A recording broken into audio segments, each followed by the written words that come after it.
contempler la Terre depuis l'espace. Eh mec, tu sais pas quoi? Il y a une arche de Noé pour les arbustes. Genre comme le grand bateau de Russell Crowe, mais avec des plantes. Millions de plantes, quoi. T'imagines la taille du bateau? Mais il doit être énorme. Il doit être grand comme... Non, mais il doit être gigantesque. T'imagines avec genre les séquoias, les baobabs et tout. Truc de fou. Taille du machin. Putain.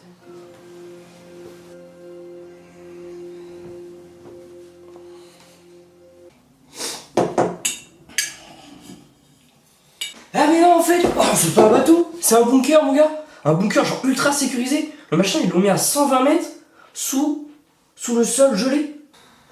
Bah c'est où le sol gelé? Ah putain, c'est une archipel norvégienne qui s'appelle le Sval. Bah c'est l'archipel norvégienne quoi. C'est à 1000 km du pôle Nord, c'est un truc comme ça. Mais il doit faire 3 fois un sol gelé. T'imagines, il fait fou.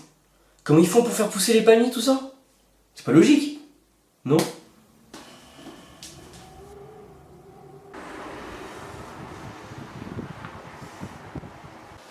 Mais non!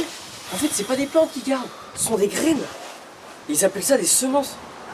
Oh, petit coquin.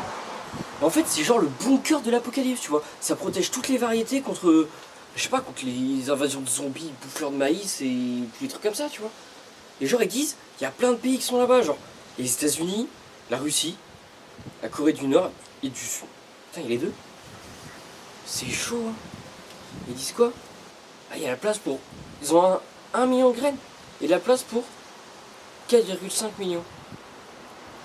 Faut être barré quand même de se dire qu'on va réunir plein de graines au même endroit, enfin 4,5. 4 millions de graines. Pour les véganes, non?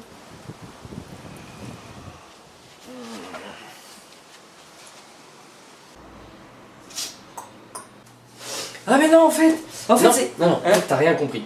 L'arche de Svalbard, aussi appelée Global Seedball, c'est une banque de graines géantes ouverte il y a plus de 10 ans, dans l'objectif de conserver une copie de l'ensemble des semences agricoles de la planète. Les nations du monde entier viennent ici déposer leurs échantillons qui seront à l'abri des changements climatiques, des catastrophes naturelles, mais aussi des guerres qui, par le passé, ont été responsables de la disparition d'échantillons d'espèces conservées, comme par exemple en Irak en 2003. L'arche ne s'ouvre que quelques fois par an et uniquement pour le dépôt des graines, qui sont ensuite séchées, stockées et conservées à moins 18 degrés. Le bunker a uniquement cette fonction de stockage et aucun laboratoire scientifique n'est présent à l'intérieur de la structure. Il y a plus d'1 million de graines qui sont stockées aujourd'hui sur cet archipel aux confins du monde et les variétés continuent d'affluer. Et cette arche de Noé végétale, comme tu l'as appelée, est en train de réussir le pari qui s'était fixé, c'est-à-dire de pouvoir stocker le patrimoine agricole de toute l'humanité. Là c'est bon, t'as un peu mieux compris? Et Russell Crowe dans tout ça? Cut!